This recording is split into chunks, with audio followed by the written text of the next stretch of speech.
Hello and welcome to the Kristin Carrera podcast. I am Kristin. Welcome back if you've been following along. And if you are new, please make sure to hit that subscribe button, follow along, and comment. I love to hear where you are on your journey. And any questions you have, make sure to leave them in the comments. Today, I want to talk about reflecting on small goals. I know that the new year is coming to an end and everybody is thinking about what new goals they want to create for themselves. And if you think about it, I want you to really be honest with yourself and ask yourself this question. Have I ever stuck to a New Year's resolution goal? Think about the goals that you created for yourself. Were they realistic? Were they unrealistic? Were they long-term goals where you got distracted so early on that you just quit? Or were they short-term goals? Did you quit or were you able to succeed in these goals? So for me, I have noticed that if you create this long-term goal, like I want to lose 50 pounds in 1 month, you need to be realistic. Can some people possibly lose 50 pounds in 1 month? Possibly. Is it really realistic?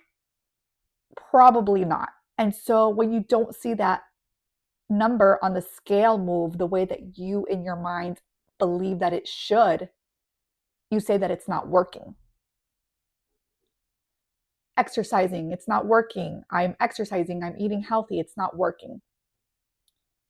It's not that it's not working, but you have this unrealistic number in your head and time frame in your head where you're not giving your body enough time to see if it's actually working.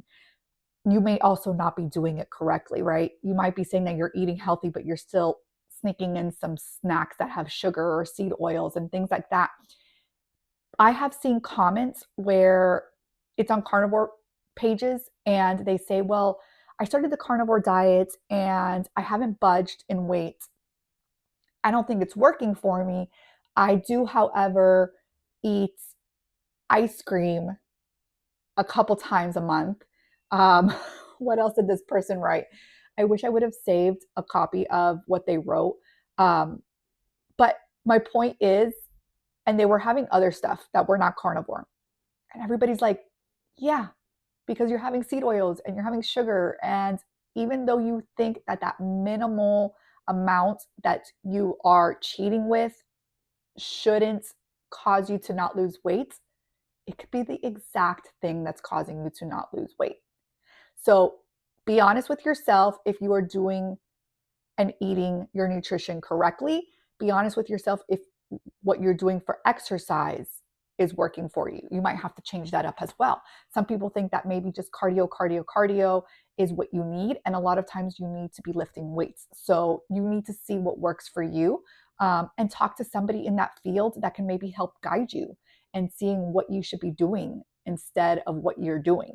So long-term goals, unrealistic goals are going to deter you from completing those New Year's resolutions.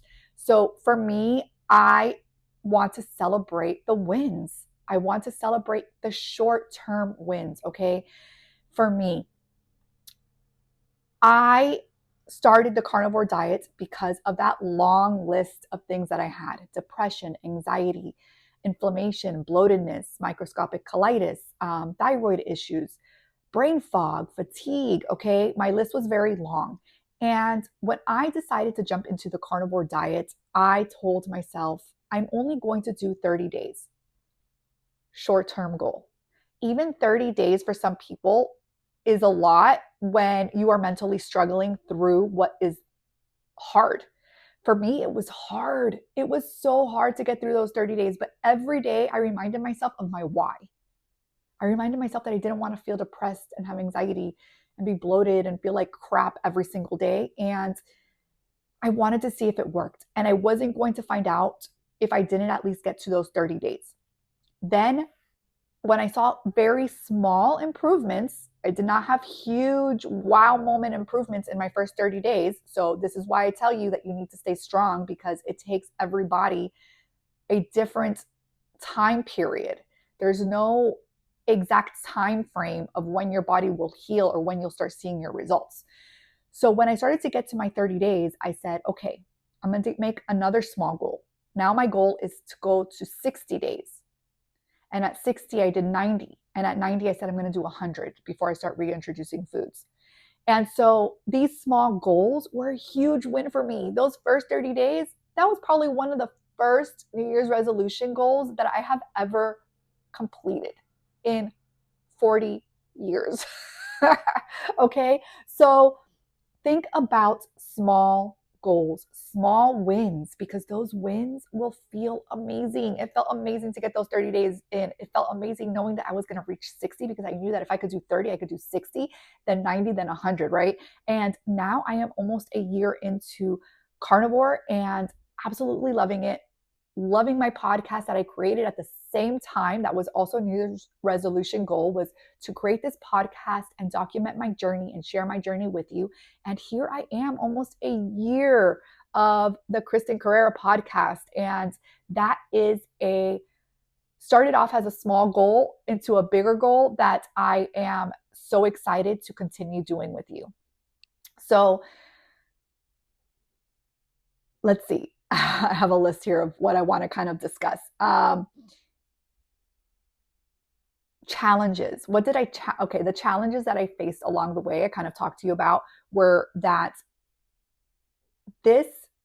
when you are on a nutritional change, and it's a big change, like going from a SAD diet to the carnivore diet, or even low carb, whatever it is that you're doing, it's hard because we are so accustomed to eating a certain way and we're taught to eat a certain way. So not only are we changing our lifestyle, we're changing that switch in our minds, okay? We're learning new things. We're learning to create new habits. We're learning to see new signals from our body and learn what works for us. And so this huge change is also a mental challenge. I say it all the time. These kind of life-changing moments in your life, especially when it comes to nutrition and getting healthy, is not made for the weak-minded.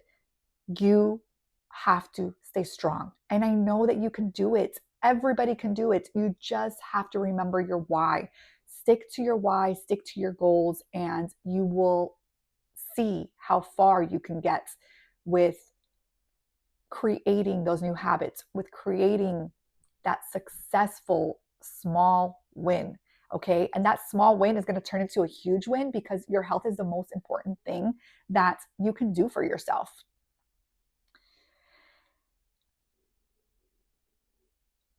One thing of advice that I would give to you is don't be so hard on yourself. Always remember your why. Okay. That is number one. Put it in front of you if you need to. Okay. Because that why has to be big enough for you to want to keep going. That is the one thing that I will tell you. Because if that why is not big enough, more than likely you're going to quit. And that's just the honest truth. Then you need to create that small goal so that you can have success in that win that you have so been seeking to have. And trust me, you will get there. I know that it can't be easy for you sometimes. I know that you might question yourself. You might question if it's working, if it's worth it. You're not only going to go through the physical state of ups and downs. I mean, I had fatigue, I had brain fog, I would get headaches, I felt nauseous. I had to figure out when I needed more electrolytes in my day, when I didn't. I had to get fat adapted. My body had to get accustomed to eating more red meat that I was not used to doing. And so that strain in my body was a lot. But once I got over that bump, it was amazing because after 8 years of depression, I was no longer feeling depressed. My anxiety went from every single day, all-time high, to maybe once a day, to every other day, to maybe once a week, okay? That brain fog was lifted. I had more energy, not only for myself, but for my kids. that was so important to me as a mom. And I didn't feel bloated every single night. I didn't look like I was 3 months pregnant every single night. My microscopic colitis, after years and years of trying to figure out what I can eat and what I can and what would trigger and what couldn't, has gotten 80 to 90% better than what it used to be. I now go to the bathroom normal almost every single day, which is not normal for me. So that is a huge, huge win for me. These are all small wins in different points of my life, different points of me reaching my goals, but they are all wins. So start writing down your why, start writing down what you want to do for your New Year's resolution goal, and create a small goal. Maybe your goal is starting on January 1st, I'm going to start journaling for a week. Small goals, okay? Maybe your goal is I want to go step outside. I want to start walking 3 times a week. Don't make it every day, 2 to 3 times a week. Something doable. Maybe your goal is that you want to start the carnivore diet. You're more than welcome to start with me again on January 1st, okay? And start prepping now. Start getting your things together. 30-day challenge. You need an accountability partner? No excuses. Message me over on Instagram or on Nostr. Write a comment below. No excuses. But get those small goals in so that you can achieve those beautiful, beautiful wins that I know that you can do. I hope that this video has helped you. Please like, subscribe, comment, do all the things, follow, and I will see you again on the next podcast.